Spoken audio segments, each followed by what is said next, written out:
The bureaucracy is un-American. That's the reality I dispense in today's preamble.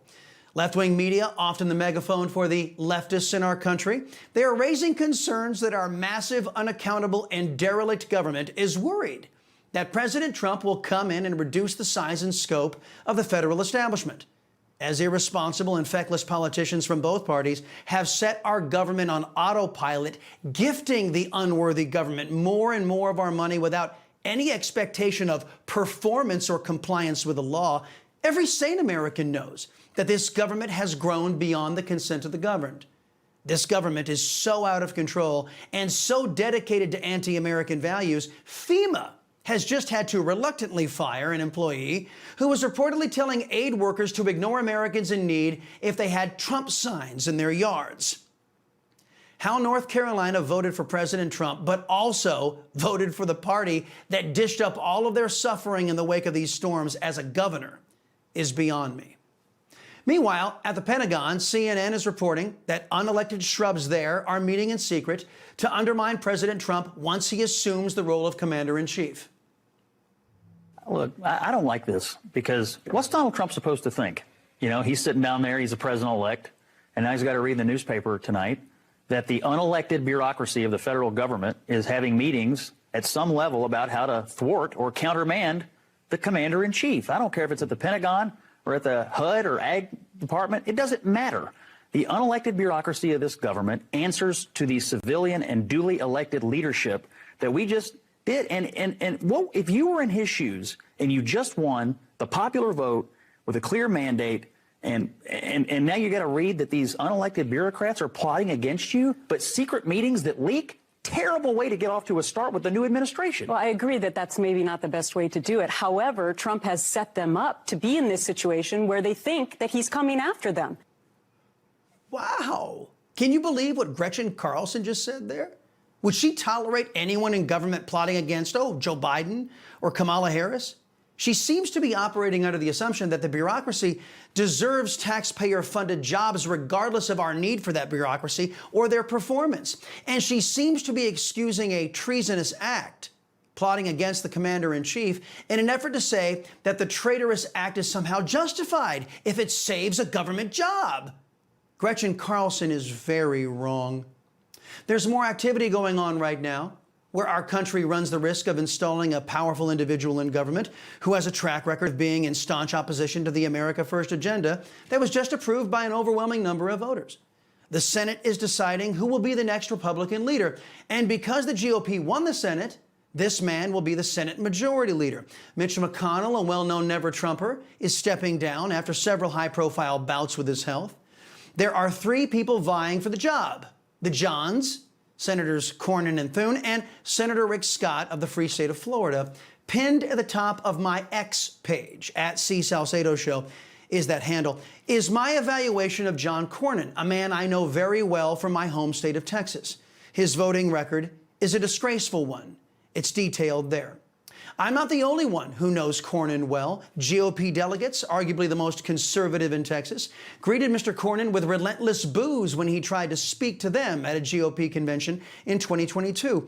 Real conservative Texans believe that Cornyn would be as ruinous for the United States as leader as he has been for the state of Texas as senator.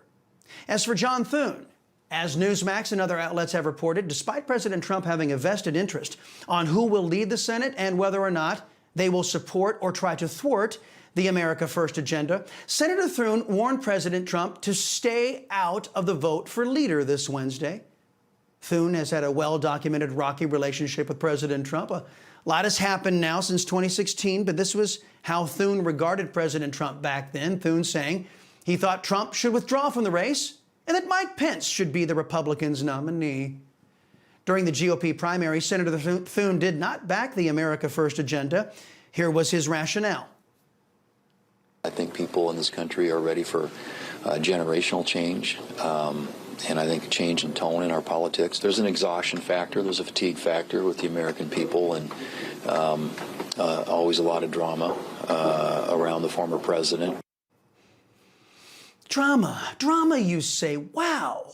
As a conservative, I wouldn't classify President Trump's shaking up the status quo as drama. However, I would classify Democrats admitting that they are no substance and all drama as being, well, the focus of those claiming to be conservatives and Republicans, at least it should be. Here's a Kamala Harris flunky admitting that drama is all the Democrats are about, as some Democrats are pressuring Joe Biden to resign the presidency.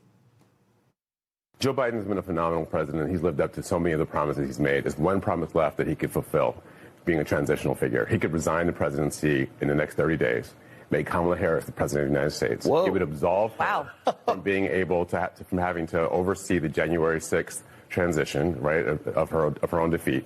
And it would make sure that it would dominate the news at a point where Democrats have to learn drama and transparency and doing things that the public want to see is the time. This is the moment for us to change the entire perspective of how Democrats this operate. has now jumped from an internet meme to a Sunday morning show.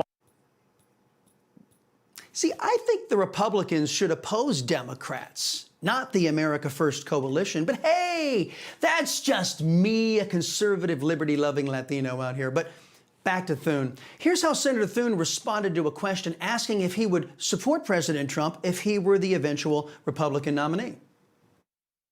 If Donald Trump is the Republican nominee, would you support him?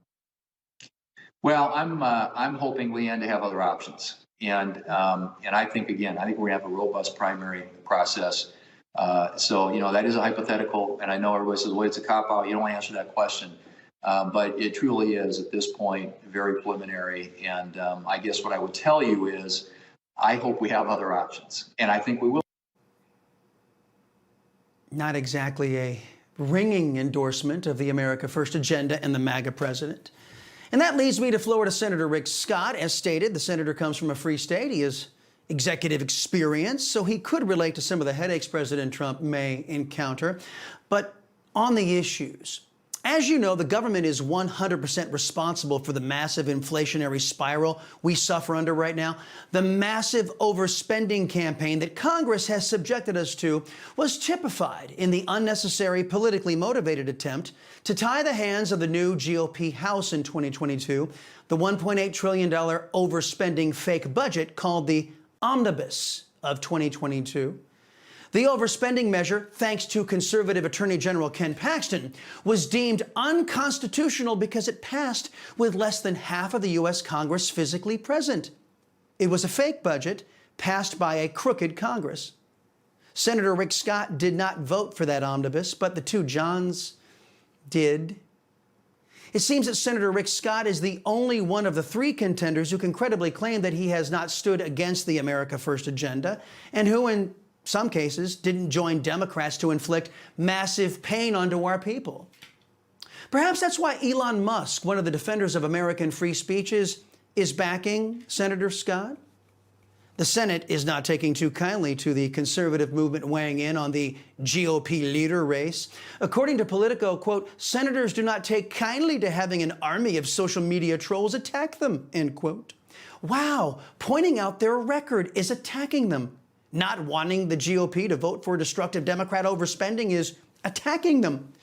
I feel so sorry for you senators having your voters interfere with your Senate. Oh, wait. I thought it was supposed to be our Senate. I suppose since Mitch McConnell has been leader, that hasn't been the case.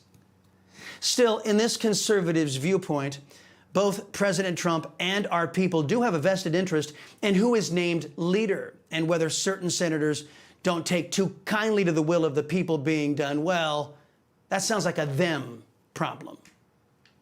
Whether it's the deep state or the entrenched career politicians, this inclination that acceptance that these people are free to openly defy the will of the American people must come to an end. We are a people with a government, not the other way around. But entrenched, lazy legislators like retiring Mitch McConnell, Liz Cheney, crying Kinzinger, they've allowed our government to grow beyond the consent of the governed and to steal power from our people that was never our politicians' right to give away. The federal government must shrink.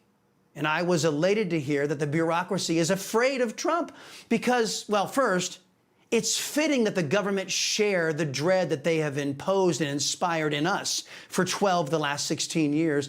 But secondly, and most importantly, when the government fears the people, we have liberty. When the people fear the government, we have tyranny. The U.S. Senate GOP will vote on Wednesday for a new leader.